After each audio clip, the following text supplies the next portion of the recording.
strategic effect and achieved political goals alone. It is this hope that drives contemporary politicians in many countries to see air power as one possible solution to extremely difficult political or security problems. This argument as to whether aircraft can indeed achieve strategic results runs throughout this book.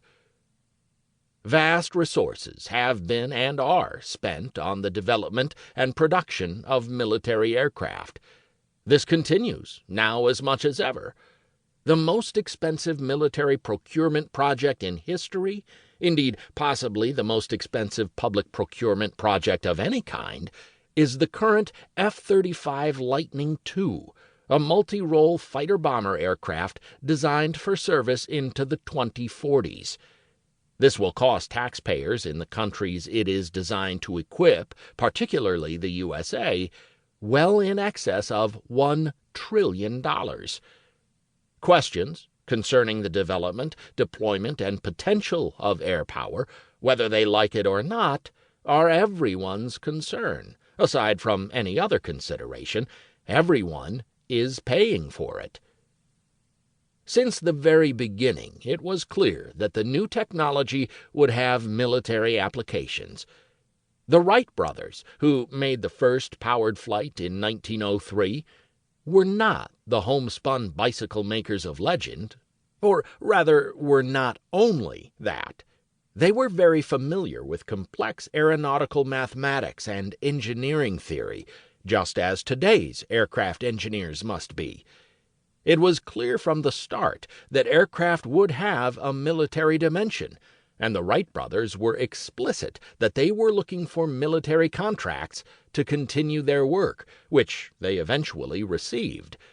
In 1908, Lord Northcliffe, a British newspaper magnate, sent a telegram, "Aeroplane primarily intended war machine.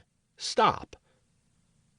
The First World War, which we will examine in Chapter 2, demonstrated that aeroplanes would indeed be war machines, and very formidable ones.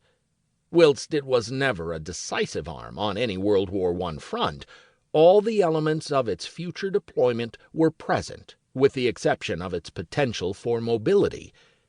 By the end of the war, the combatant nations had thousands of aircraft in their inventories with their attendant administrative and logistical structures. The world's first independent air arm, the Royal Air Force, had been formed. The years after World War I, examined in Chapter 3, saw theorists looking at how this promising new military dimension might be deployed most effectively. These theorists argued that the nature of war itself had now changed, that all elements of a nation might now be in the front line. Air power could win wars alone, they said, either by terrorizing citizens to the extent that they would force their governments to capitulate, or through demolishing a state's industrial capability to sustain a war. This was, and is, termed strategic bombing, although there is rarely anything strategic about it.